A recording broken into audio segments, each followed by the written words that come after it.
Pemirsa, survei Bloomberg melaporkan bahwa Indonesia berhasil menjadi negara dengan jumlah pencatatan saham terbanyak di kawasan Asia Tenggara selama pandemi COVID-19, di mana jumlah perusahaan IPO di tanah air pada Januari hingga September 2020 mencapai 46 emiten.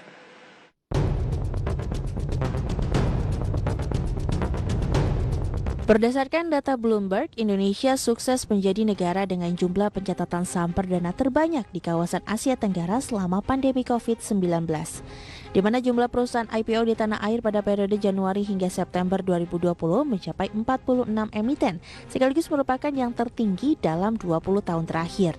Selain itu, Bursa Efek Indonesia berhasil memperoleh dana senilai 385 juta dolar Amerika atau setara 5,5 triliun rupiah dari hasil IPO pada tahun lalu.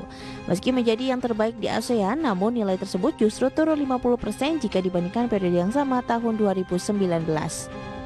Sementara itu, besaran rata-rata setiap penawaran tercatat senilai 8,4 juta dolar Amerika atau terkoreksi 59% dari rata-rata tahun 2019 sebesar 20,5 juta US dollar.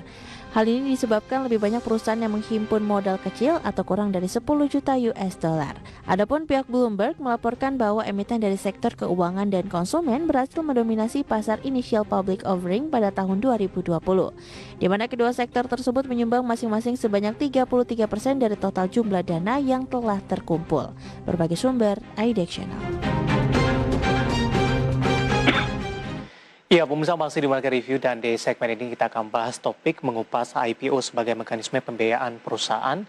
Dan saat ini kami sudah terhubung melalui via Zoom bersama dengan Bapak Erik Dermawan yang merupakan PwC Indonesia Deal Partner. Langsung saja kita akan coba sapa Pak Erik. Apa kabar, Pak?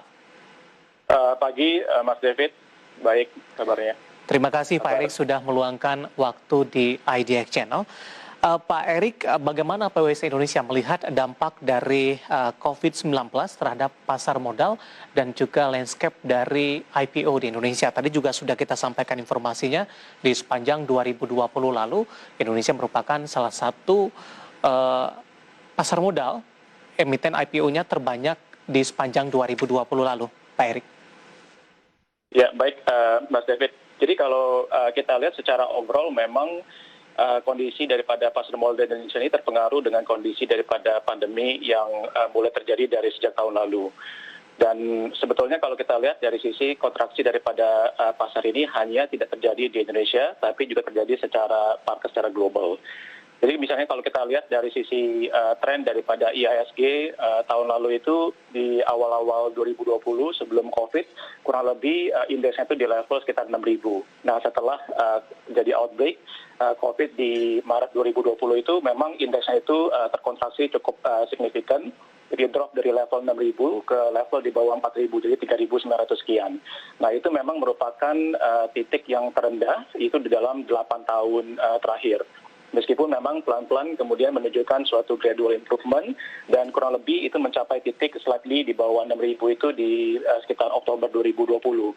Nah itu juga memang sejalan dengan rencana daripada rollout program vaksinasi dan juga harapan daripada percepatan atau recovery daripada ekonomi secara makro dan secara global.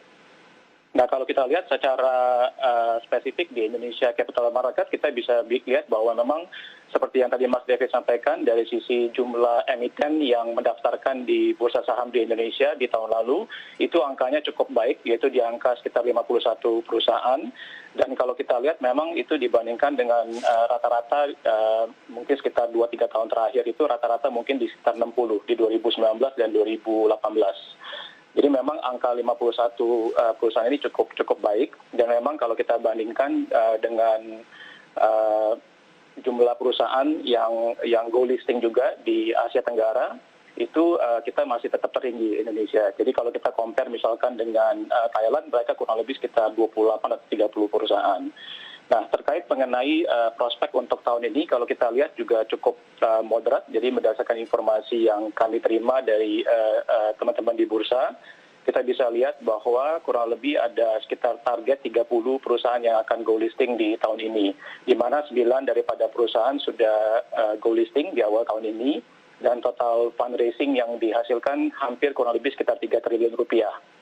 Dan sekarang sampai dengan saat ini kurang lebih ada sekitar 25 perusahaan yang sudah masuk pipeline dan rencananya akan go public di tahun ini juga. Baik, yang masuk ke pipeline di 2021 ini ada penundaan dari 2020 tidak Pak Erik?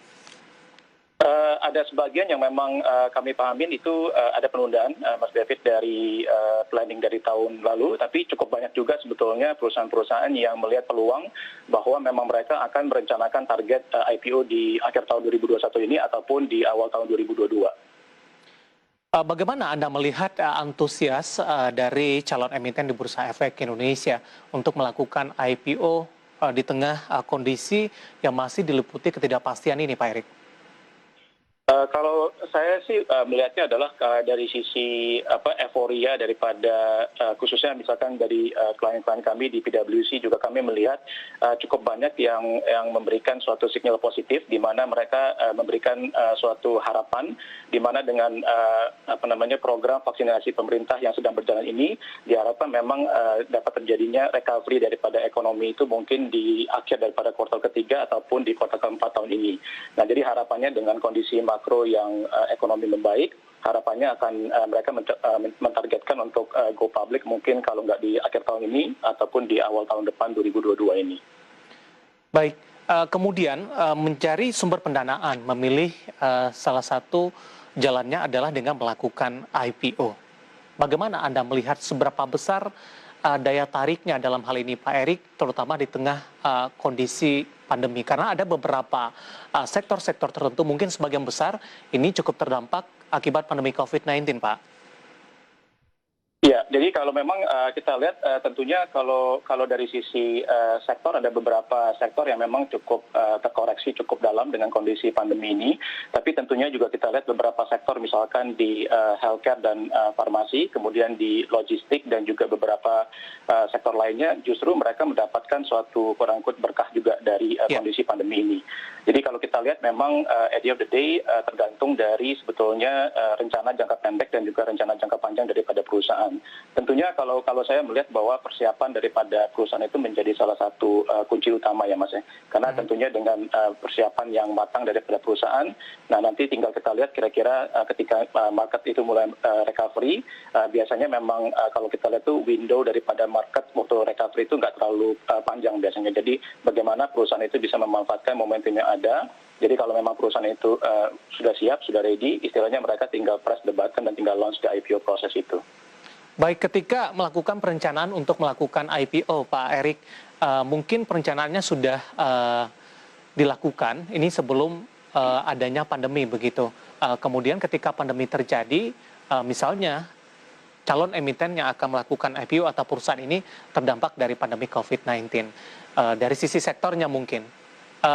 Apakah ada kondisi-kondisi seperti ini yang menyurutkan niat mereka untuk menunda IPO-nya terlebih dahulu? Atau memang di tengah keterpurukan yang terjadi, pencarian sumber pendanaan dengan melakukan IPO ini sangat-sangat dibutuhkan, Pak? Ya, jadi dari beberapa klien kami dan juga pengalaman kami, tentunya ada perusahaan-perusahaan yang terpengaruh dengan kondisi COVID-19 sekarang ini, dan in fact juga ada beberapa klien kami yang sudah dalam proses ongoing IPO pada saat pre-COVID condition itu, dan beberapa dari mereka sudah melakukan roadshow, namun karena unfortunately dengan kondisi COVID ini mereka harus menunda proses IPO-nya. Tapi kalau saya lihat sebetulnya belajar dari pengalaman COVID-19 ini, sebetulnya yang penting itu adalah bagaimana suatu perusahaan itu bisa melakukan balancing antara rencana jangka pendek dan juga rencana jangka panjang daripada perusahaan. Nah, rencana jangka pendek ini menjadi suatu kunci utama karena penting sekali untuk perusahaan itu bagaimana dengan kondisi ketidakpastian ini bisa melakukan suatu preservasi. Preservasi ini dalam artian penekanannya adalah dari sisi likuiditas daripada perusahaan, kemudian preservasi daripada cash, dan juga dari sisi penanganan untuk ekspansi bisnis usahanya sendiri. Karena tentunya dengan kondisi sekarang ini cash is the king, cash is very important. Jadi penting sekali bagi perusahaan untuk melakukan selektif ya dari sisi rencana bisnis ke depannya. Dan tentunya yang paling penting adalah bagaimana menjaga suatu stabilitas di dalam short term plan daripada perusahaan ini, sehingga ketika nanti kondisi makroekonomi itu sudah membaik, perusahaan itu istilahnya dari sisi direction dan progress daripada perusahaan itu masih inline dengan rencana jangka panjang perusahaan ke depannya. Sehingga ketika marketnya itu positif, mereka bisa merealisasikan potensial value yang akan dicapai oleh perusahaan itu sendiri. Baik, Pak Erik, ada kecenderungan tidak Pak? Tadi juga sempat kita singgung ketika dampak pandemi dirasakan oleh semua sektor atau beberapa sektor, justru ada beberapa sektor yang diuntungkan dalam hal ini. Apakah kondisi ini mempengaruhi tidak Pak ketika emiten-emiten yang akan melakukan atau merencanakan IPO, sektor-sektor yang mengalami dampak positif akibat pandemi COVID-19 justru lebih banyak merencanakan akan melakukan IPO dibandingkan dengan beberapa sektor lainnya yang terpuruk akibat pandemi, atau kondisi ini tidak terpengaruh sama sekali?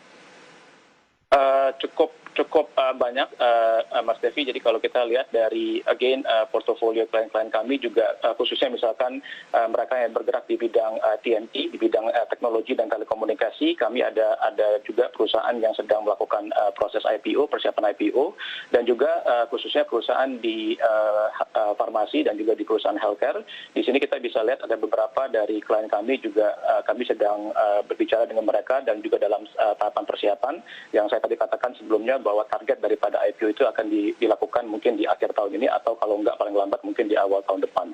Jadi cukup banyak perusahaan yang bergerak di beberapa sektor yang istilahnya terpengaruh secara positif dari COVID ini, yang mereka memanfaatkan momentum ini untuk melakukan proses IPO.